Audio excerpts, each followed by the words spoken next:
Salut à tous, c'est Yosat. Aujourd'hui, on va faire une vidéo tutoriel Heliotrop. Déjà, c'est la première fois que je parle, donc je m'excuse un peu pour la qualité du micro, mais il n'y a pas le choix en vrai. J'ai dû faire ça avec ce que j'ai. J'ai mis le sous-titre anglais aussi parce que je pense que c'est une très bonne idée de faire ça. La majorité connaissent bien sûr le français, mais ce serait dommage quand même pour la minorité. Ça demande plus d'efforts que le jeu ne mérite pas en vrai, mais bon, la classe Helio méritait d'être jouée par plus de gens, et j'ai fait ça juste parce que j'aime trop la classe, et du coup, voilà quoi. Donc la vidéo sera un peu différente, parce que on verra les secrets de la redirection. Je comptais faire les vases aussi au début, mais j'ai décidé de ne les pas faire au final, parce que je vois que la majorité connaissent déjà les bases théoriques comme le sens horaire et les équidistances, etc. Et c'est pas le problème en fait. Là, mon but est de partager des astuces avancées pour avoir les redirections plus rapidement. C'est ce qu'on va voir dans la partie 1. Et la deuxième partie, nous verrons des conseils et des gestes techniques aussi avec des trucs à éviter et des trucs à profiter. Et j'ai mis un petit combat commenté à la fin pour résumer tout ça. Du coup, commençons.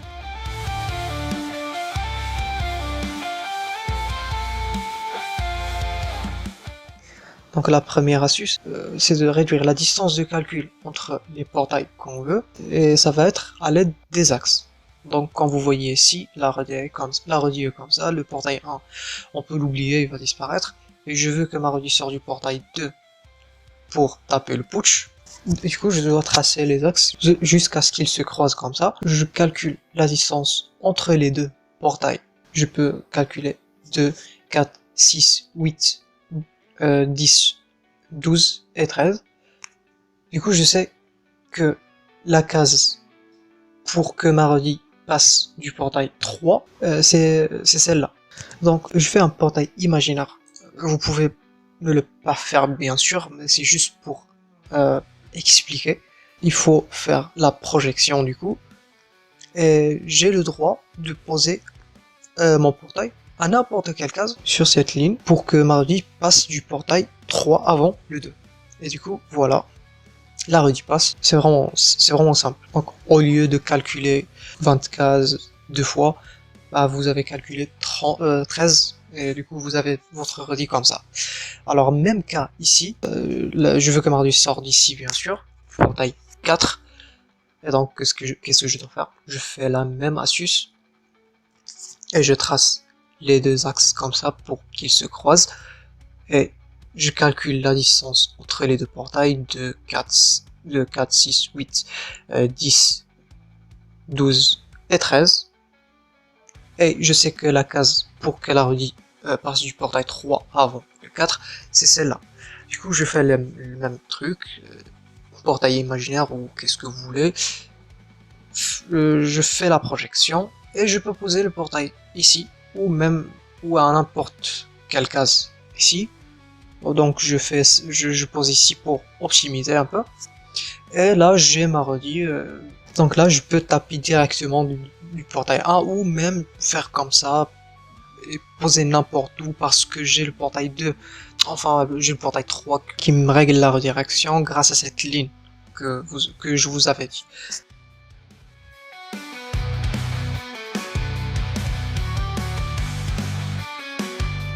Alors maintenant, on va voir les diagonales. Alors juste pour vous dire, pour ceux qui ne connaissent pas ça, les portails en diagonale, ça veut dire qu'ils sont automatiquement équidistants. Mais il faut respecter des placements pour dire qu'on a un cas d'équidistance tout simplement. Donc, comme vous voyez ici, j'ai les deux portails comme ça en diago. L'autre portail c'est le 1, donc on l'oublie bien sûr. Si je trace mes deux axes comme ça, j'aurai cette zone que j'ai marquée en noir. Tant que je suis dans cette zone là, ça veut dire automatiquement que je peux avoir le cas de l'équidistance avec les portails en diago. Et donc, si je pose un portail comme ça, dans n'importe quelle case dans cette zone, Donc j'aurai l'équidistance et du coup le sens horaire qui va décider la redirection. Et du coup j'ai calculé vraiment 0 case. Très pratique. Même si je veux poser un portail toujours en diagonale, donc je calcule même pas. Donc comme vous voyez ici, même si je veux poser, tant que les portails sont en diagonale, donc je suis tranquille et je peux même optimiser la redirection comme ça parce que je suis dans la zone safe, si vous voulez le nommer comme ça. Un petit exemple ici aussi, moi je veux taper le putsch et j'ai ma redirection qui est comme ça, et du coup je suis pas dans la zone de l'équidistance. Donc si je veux régler la redirection, bah, je pose mon portail ici, et voilà, la redi passe automatiquement. Alors, autre exemple ici, vous voyez ce gros diagonal à 18 PO, donc je peux créer la situation, et je pose le portail en diago. Je dois juste respecter que mes portails sont dans la zone de l'équidistance, que j'ai marqué ici en noir aussi. Donc voilà, c'est vraiment simple. Au lieu de calculer vraiment beaucoup de cases, j'ai juste appliqué cette astuce. Alors il y a un autre moyen de se servir des diagos, et c'est celui qu'on va voir maintenant. Donc comme vous voyez ici, je veux taper le putsch, donc je veux que Mardi sorte du portail 2. Qu'est-ce que je dois faire? Je trace les deux diagos des deux portails comme ça, pour les croiser, pour avoir cette case où il y a un cercle. Donc la ligne qui passe de cette case comme ça, j'ai le droit de poser mon portail à n'importe quelle case. Et vous pouvez d'ailleurs appliquer la première astuce, c'est de réduire la distance et calculer quelques cases, mais là on calcule rien. Du coup, je peux poser mon portail dans n'importe quelle case ici. Imaginons si j'ai pas de PM, je peux juste atteindre cette case là, donc j'ai la case de l'équidistance sans même pas calculer, et je peux taper tranquillement. Petit exemple ici, là je vois que c'est possible de faire cette astuce qu'on vient de voir. Donc je croise les deux diagonales comme ça, et je trace ma ligne comme ça, et je peux poser à la case la plus loin que je peux, ici juste pour optimiser, mais je pouvais poser à n'importe quelle case. Je fais ma redige sans vraiment calculer. Alors même astuce ici, là j'ai pas les deux portails qui sont déjà en diago, donc je peux aussi créer le cas en posant le portail comme ça, diago croisé avec l'autre portail, et je trace ma ligne, je pose mon portail et je tape tranquille. C'est vraiment sans rien calculer. Alors, un autre cas, que faire si mes deux diagonales ne peuvent pas se rejoindre ou se croiser en une seule case? Donc, imaginons maintenant si je veux taper cette carotte et que j'ai les deux diagos comme ça, donc je trace le premier et je trace le deuxième. Et vous voyez que que les deux ne peuvent pas se croiser. Donc, j'ai maintenant deux cases. Déjà, les cases où les portails sont posés sont de couleurs différentes, donc c'est normal. Et du coup, qu'est-ce qu'on peut faire? Donc, on a deux cases et on va tout simplement tracer deux lignes. Mais généralement, on va tracer qu'un seul. Mais là, c'est juste pour vous montrer. Je pose mon portail sur la ligne où je veux que ma redi passe. Donc, c'est celui du portail 2 en haut. Et je peux même optimiser un peu la redi en le posant ici. Donc, voilà.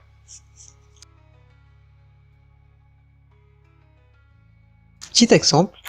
Donc là, je veux que ma redi passe du portail là. Donc, je trace la ligne qui passe de son diago comme ça. Et je pose mon portail sur cette ligne. Et la redi passera automatiquement. Sans vraiment rien calculer.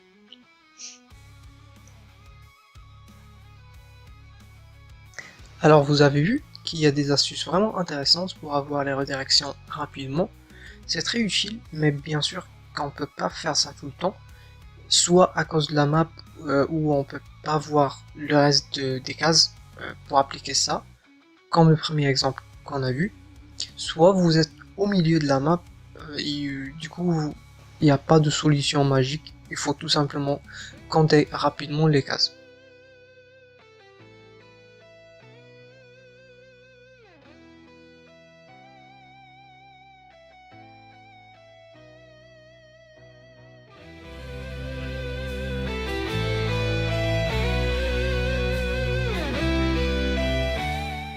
Alors, le premier truc à dire, c'est que les diagos ne sont pas toujours à votre côté.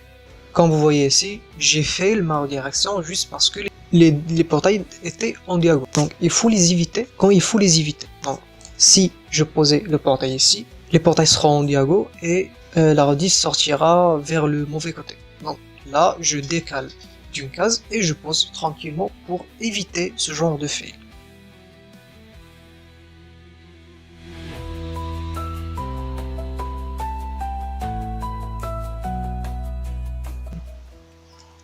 Alors là, l'adversaire me tacle et vous voyez bien que ces deux portails sont en diago.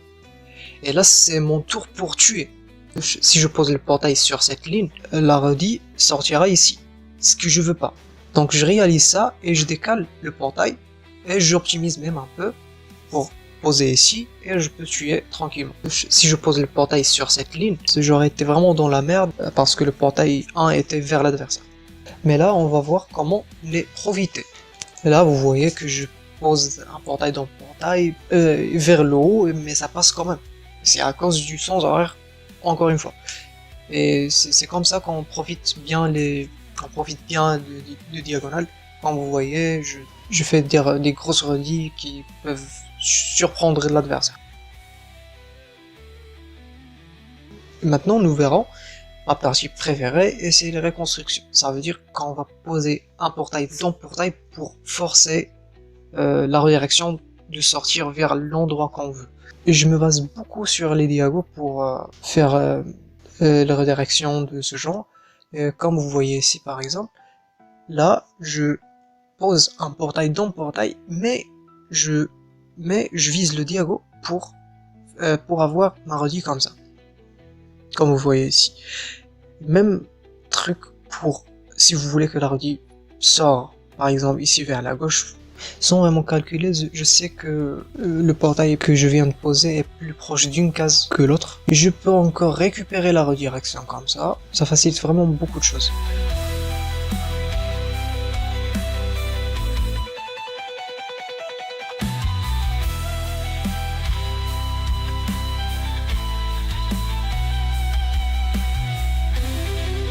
Et c'est vraiment bien parce que vous envoyez le max du portail vers l'adversaire.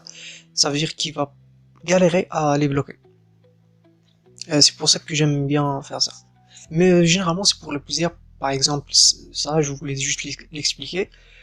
Vous voyez ce diago à 20 cases je pense. Je l'ai vu et je pouvais pas résister à la redirection parce que je voulais tuer. Mais j'ai pas vu l'ivoire, malheureusement. Mais bon, c'est vraiment, ça fait vraiment plaisir de faire de redirection comme ça. Mais c'était juste pour vous dire que je me base beaucoup sur les diagos. Et là, et pour cet exemple, j'évite le diago parce que je veux pas poser mon portail sur le diago. Donc, je peux l'éviter d'une seule case, ça suffit. Et voilà, je fais la redirection.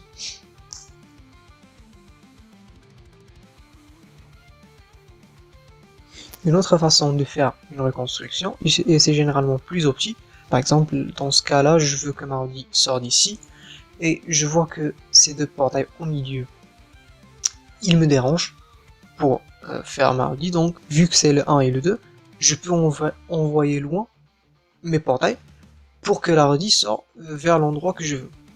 Comme vous voyez ici, c'est vraiment stylé en plus. Par exemple ici, voilà, le 1 ici, c'est celui qui me dérange, donc je l'envoie loin, pour que ma rediff sorte vers le bon endroit.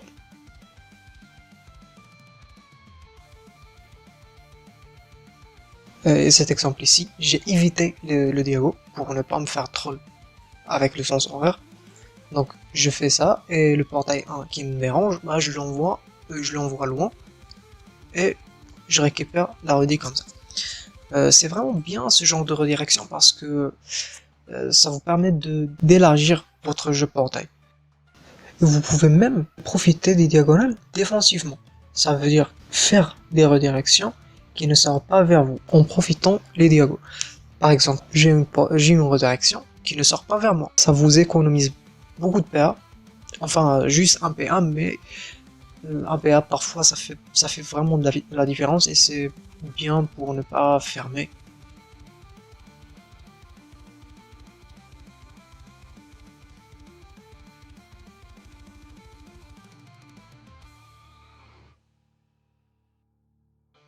Même chose ici, mais là je vise pas les diagos parce que le portail 3 serait parce que le portail 3 sera à nouveau actif au début de tour de l'adversaire. Donc je mets juste un portail pour que la rediff passe avant du 4 pour sortir vraiment loin de moi. Et voilà. Alors trop parlé de diago. Là maintenant on va parler d'autre chose.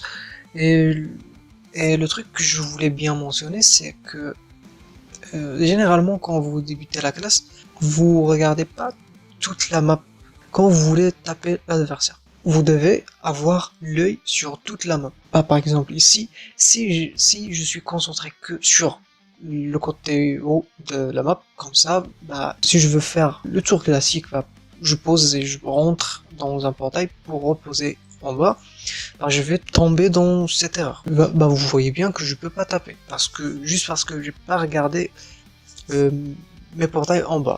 Donc il faut bien faire attention. Donc votre regard sur toutes les portails sur la map est très importante. Là par exemple, j'ai vu que je pouvais taper l'adversaire sans même pas poser un portail. Et ça va vous faire penser à beaucoup plus de possibilités.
Alors maintenant, on va parler du portail.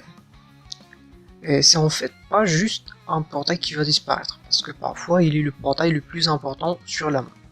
Et il faut bien le gérer. Par exemple, ici le portail 2 est en dessous de moi, mais vu que je joue R11, je sais que je vais poser 3 portails. Il sera un portail 1, puis il va disparaître. Et au lieu de faire juste un aller-retour et remonter en haut, je pose un portail, ça me fait perdre quand même un PA de plus, mais j'ai gardé mon jeu posé sur toute la map, et du coup je serai pas bloqué sur cette moitié de la map et subir la pression.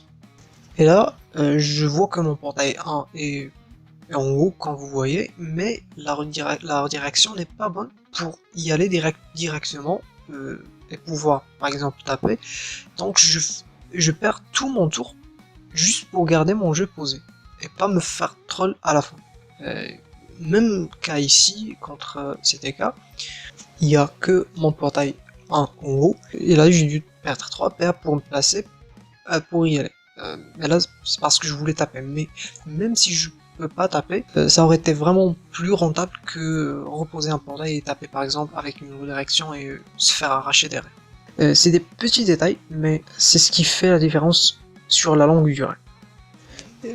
Et sinon, n'hésitez pas à l'enlever si vous voyez que vous allez donner le chemin à l'adversaire pour venir vers vous, et même l'utiliser quand c'est possible avant de reposer, parce qu'il y a des cas où je pouvais utiliser ce portail 1 pour le rentabiliser un petit peu, et puis je l'enlève pour pas donner le chemin à l'adversaire.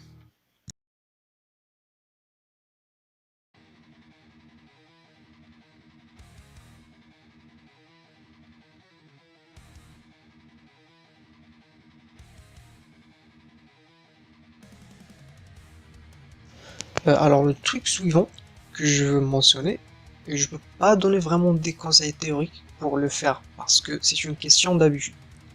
Généralement quand vous commencez la classe et vous êtes perdu ou vous avez de mal à taper sur quelques tours, le truc c'est que vous faites beaucoup de focus sur les dégâts, alors que c'est pas possible parfois, ou c'est juste pas le bon choix. Par exemple là, j'ai cette situation délicate que personne qui joue Elio n'aime. Généralement je peux taper même avec ça, mais c'est vraiment pour rien, parce que à la fin de mon tour, je serai très exposé et très proche de lui. Et du coup je fais juste du placement, tout simplement. L'Elio n'est pas censé de taper chaque tour. Bien sûr, il y a des combats agressifs, où il n'y a pas de résistance en face, et on doit faire ça. Mais sinon, il faut s'habituer à penser à jouer placement, et profiter à fond de la map. C'est un plaisir quand même de trouver de retours, parfois même sans faire de dégâts. Et ça, c'est du skill, parce que on parle pas de tours ennuyeux juste pour faire durer, mais c'est du gameplay, c'est le gameplay de l'Elio pour tanker. Parce que l'Elio n'a pas de sort comme le Feka, Zobal ou Fourgelance. Donc la défense de l'Elio, c'est sa capacité de placement.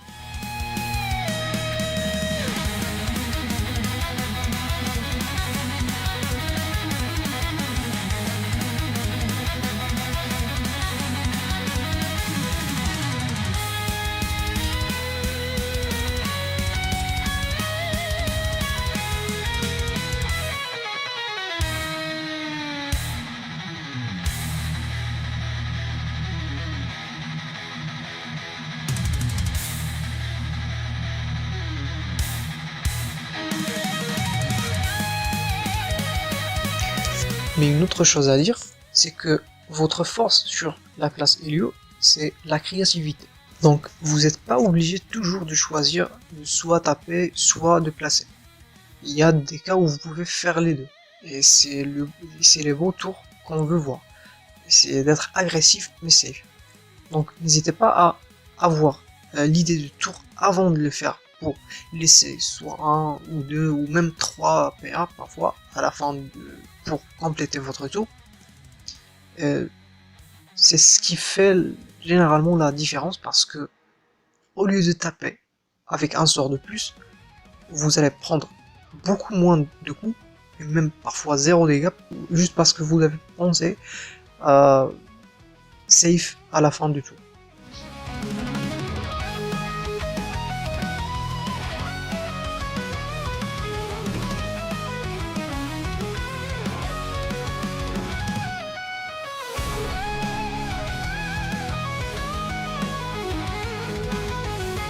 Alors maintenant, nous verrons quelques conseils pour l'utilisation de quelques sorts, et on commence avec Portail. Alors avec le sort Portail, vous pouvez faire un truc que je trouve vraiment très intéressant, c'est d'optimiser la case où vous posez le portail pour bloquer le chemin de l'adversaire. Quand vous voyez ici, je bloque Luigi pour ne pas venir me choper très facilement. Vous voyez le passage ici qui est bloqué. Et c'est vraiment un très bon move, surtout en PVM. Comme vous voyez ici, je bloque le passage et les monstres ne peuvent pas me choper. Et après, j'ai un petit move que j'aime bien faire avec le sort sillage. Comme vous voyez ici, vous faites le bond à travers portail pour laisser un portail pour revenir et reposer un autre vers l'adversaire pour pouvoir taper derrière. Ça va toujours avec le gameplay agressif et safe. C'est un bon tour quand même.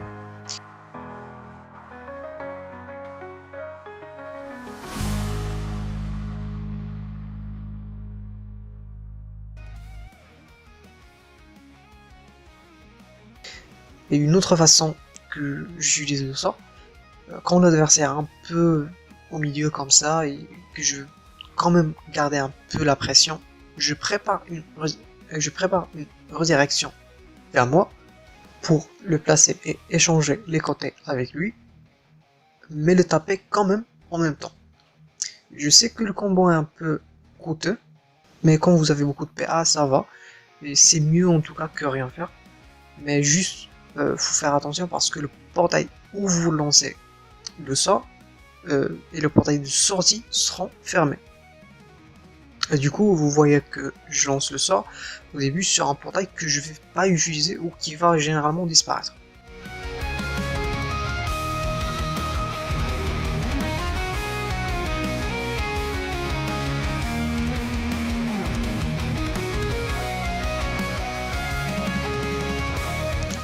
Et on doit parler aussi de sa variante qui est Stupor. J'ai trouvé un petit move qui est pas mal en vrai, même si je joue pas beaucoup le sort, mais ça vous permet de prendre une distance de fou en vrai, même avec 0 portail posé. Et là vous voyez que j'ai presque traversé toute la map sans aucun portail posé. Et il faut juste exil ou un totem posé pour, pour aider à poser un troisième portail parce que je joue portail normal. Alors un petit détail avec le sort exil, c'est que j'aime bien optimiser le placement où je lance le sort. Soit pour élargir le jeu portail, soit pour juste optimiser le placement de votre portail posé avec le sort. Une petite alternative du sort exil, c'est le sort résonance. On le fait souvent sur nous-mêmes, mais bien sûr qu'on peut l'utiliser de cette façon-là, et du coup, c'est pas mal. Et une alternative pour attirer, parce qu'honnêtement, on peut pas attirer avec mes prises. Si vous jouez pas, par exemple, thérapie ou même si vous avez brimade et qu'il y a un obstacle derrière l'adversaire, vous avez la variante de sort boomerang qui est vraiment pas mal pour attirer. Et c'est pas mal de penser à l'utiliser pour quelques cas comme ça. Et une dernière chose, c'est l'utilisation de neutral, que beaucoup pensent à l'utiliser que à la fin du tour, alors qu'il y a pas mal de cas où vous allez pas pouvoir atteindre le portail que vous voulez fermer à la fin du tour. Donc pensez à l'utiliser quand même au début de tour.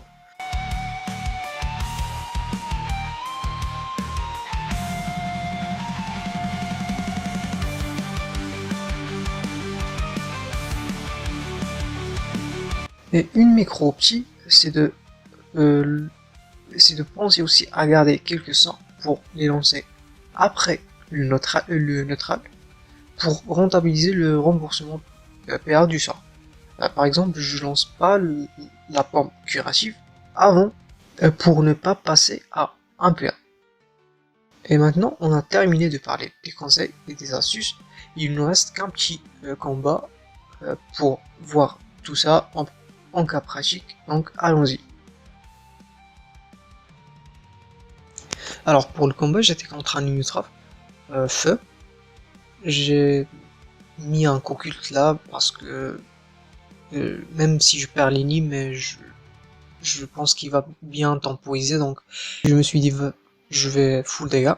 Et là je commence à taper tranquillement. Bon, je joue conscient quand même parce que j'aime bien le sort contre les classes qui ont beaucoup des invocations en général. Là il fait l'invisibilité, il bloque le portail bien sûr. Là j'ai pas grand chose à faire. J'aurais dû tuer à l'appel je pense. Mais bon, je sais qu'il est vers la gauche, donc je me suis dit vas-y, je vais me cacher là pour pouvoir le choper prochain tour.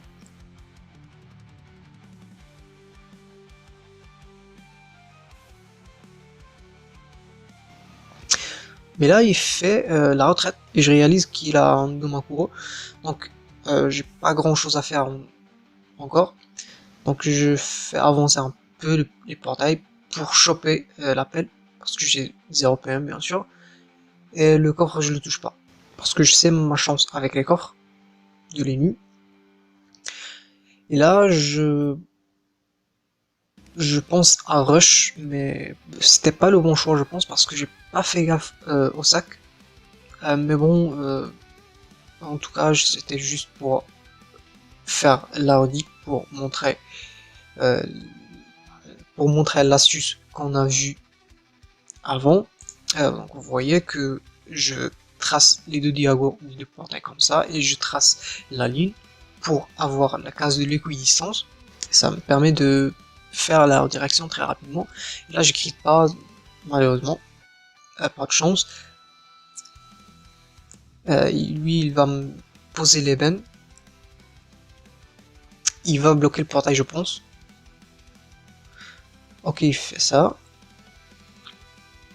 Je sais pas s'il va me tacler avec la pelle. Ok, non, il bloque le portail encore. Là je peux le choper. C'est pour ça que j'aime bien jouer portail normal. Je pouvais faire l'équidistance, mais bon, j'ai pas calculé. Donc bon, je fais juste la redirection rapidement. Et je fais l'entrée à la fin du tour. Voilà. Là, il me spam avec son sort de merde là. Je déteste vraiment ce genre de gameplay avec le spam sans ligne de vue. Et il peut lancer le sort 2 fois. Bon.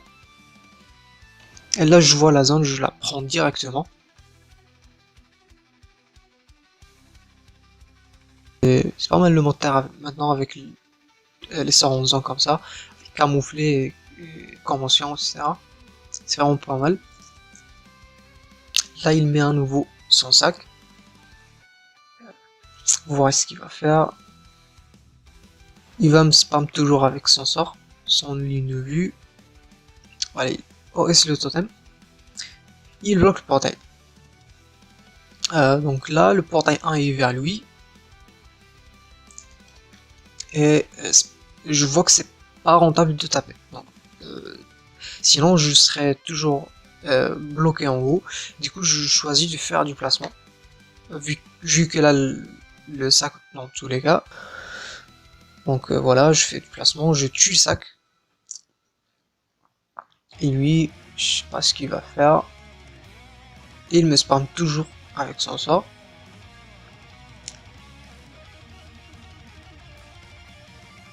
Il fait l'invisibilité aussi. Là, je coupe quelques tours qui sont vraiment pas intéressants. C'est juste du spam sans ligne de vue et juste tour normal de ma part. Donc là, je fais le tour et je vois que je peux poser qu'un seul portail au lieu de 2. Juste pour économiser un petit PA. Donc voilà. Et lui il continue toujours à se placer comme ça au milieu de la map et me taper avec son sort.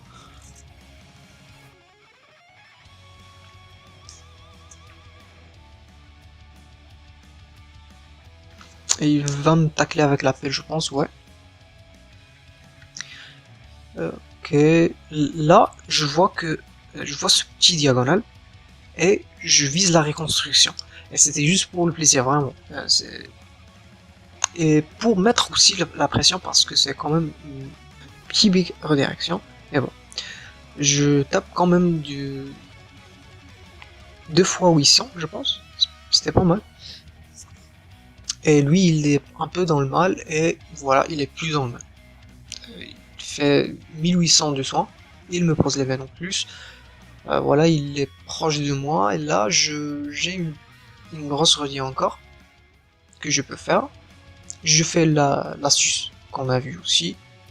Vous voyez comme ça les deux diagos et je mets le portail là et je trace la ligne et je pose le portail sur la ligne. Et j'ai choisi cette case à 2 PO pour la thérapie. Parce que je pouvais faire l'équidistance, mais là j'ai fait ça pour la thérapie. Et vous voyez que j'ai choisi de poser le portail sur cette diagonale, pour que la redie sorte ici, mais pas ici. Ok, et inversement, sur cette diago, pour que la redie sorte ici, s'il veut venir vers moi. Et du coup, c'est ce qu'il va faire. Il va quand même faire une axelle. Il pouvait utiliser que de PM, mais bon, il a pas vu. Là, il reste devant le portail, donc je prends le kill. Alors, j'aurais fini ce tutoriel enfin, qui m'a pris vraiment beaucoup de temps quand même. Je l'ai fait malgré quelques problèmes, donc un petit commentaire positif, ça va faire plaisir. J'ai essayé de partager toutes les astuces que j'essaie. J'espère que c'était vraiment utile pour vous. S'il y a un truc pas clair, n'hésitez pas à me le dire aussi. Je sais que la classe est bien relou au début, mais juste lâchez pas et ça va venir avec le temps. Il n'y a personne qui est nul, tout le monde peut être fort. C'est juste la mentalité qui fait la différence. Et du coup, voilà, merci. Merci d'avoir regardé jusqu'à la fin et à une prochaine.